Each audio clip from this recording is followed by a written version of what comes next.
ನಮಸ್ಕಾರ ಮಿತ್ರ ವಾಹಿನಿಯ ಎಲ್ಲ ವೀಕ್ಷಕ ಮಿತ್ರರಿಗೂ ಸ್ವಾಗತ. ಹುಣಸೂರಿನಲ್ಲಿ ಗಂಧೋತ್ಸವ ಮೆರವಣಿಗೆ.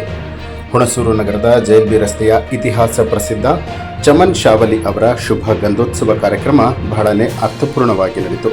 ರತ್ನಪುರಿ ಗ್ರಾಮದ ಹಜರತ್ ಜಮಾಲ್ ಬೇಬಿ ಮಾ ಸಾಹೇಬ ಪುಣ್ಯಕ್ಷೇತ್ರಕ್ಕೆ ಜೈಲ್ಬಿ ರಸ್ತೆಯ ಹಜರತ್ ಚಮನ್ ಶಾವಲಿ ದರ್ಗಾದಿಂದ ಗಂಧೋತ್ಸವವನ್ನು ಹೊತ್ತಿದ್ದಂತಹ ಮೌಲ್ವಿಗಳು ಮೆರವಣಿಗೆಯಲ್ಲಿ ತೆರಳಿ ಶುಭ ಗಂಧೋತ್ಸವವನ್ನು ದರ್ಗಾಕ್ಕೆ ಸಮರ್ಪಣೆ ಮಾಡಿದರು. ಭಾನುವಾರ ಸಂಜೆ 7 ಗಂಟೆಗೆ ದರ್ಗಾದಲ್ಲಿ ನಡೆಯುವಂತಹ ಉರುಸ್ ವೇಳೆ ಸಾವಿರಾರು ಭಕ್ತರ ಸಮ್ಮುಖದಲ್ಲಿ ಈ ಒಂದು ಗಂಧೋತ್ಸವ ನಡೀತಾ ಇದೆ. ದಕ್ಷಿಣ ಭಾರತದಲ್ಲೇ ಅತ್ಯಂತ ಪ್ರಸಿದ್ಧಿಯಾಗಿರುವಂತಹ ಉರುಸ್ ಕಾರ್ಯಕ್ರಮ ಅಂತ ಇದನ್ನ ಹೇಳಲಾಗಿದ್ದು, ಮೆರವಣಿಗೆಯಲ್ಲಿ ದರ್ಗಾದ ನಾಸಿಮ್ ಹುಸೇನ್ ಶರೀಫ್, ಮುರ್ಷಿದ್, ನಸೀರ್ ಶರೀಫ್, ಉಮರ್ ಶರೀಫ್, ಮಸೀಂ ಶರೀಫ್, ಲತೀಫ್ ಶರೀಫ್ ಹಾಗೆ ಇತರರು ಭಾಗಿಯಾಗಿದ್ದರು. ಇನ್ನು ಈ ಒಂದು ಉರುಸ್ ಕಾರ್ಯಕ್ರಮ ಬಹಳನೇ ಅರ್ಥಪೂರ್ಣವಾಗಿ ಧರ್ಮದ ಭೇದವಿಲ್ಲದೆ ನಡೆಯುವಂಥದ್ದು ವಿಶೇಷ. ಏಕೆಂದರೆ ಇಲ್ಲಿ ಹಿಂದೂ ಮುಸ್ಲಿಮರು ಎಲ್ಲರೂ ಒಗ್ಗೂಡಿ ಒಂದೆಡೆ ಹನುಮನಿಗೆ ಪೂಜೆ, ಮತ್ತೊಂದು ಕಡೆಯಲ್ಲಿ ದರ್ಗಾದಲ್ಲಿ ಉರುಸ್ ಅದ್ಧೂರಿಯಾಗಿ ನಡೆಯುವಂಥದ್ದು ವಿಶೇಷ.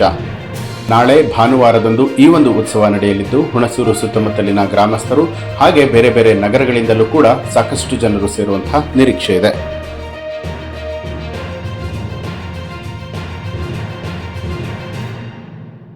ಹೆಚ್ಚಿನ ವಿಡಿಯೋಗಳಿಗಾಗಿ ಮಿತ್ರರ ಮಿತ್ರ ಚಾನೆಲ್ ಅನ್ನು ಸಬ್ಸ್ಕ್ರೈಬ್ ಮಾಡಿ, ಬೆಲ್ ಐಕಾನ್ ಒತ್ತಿ.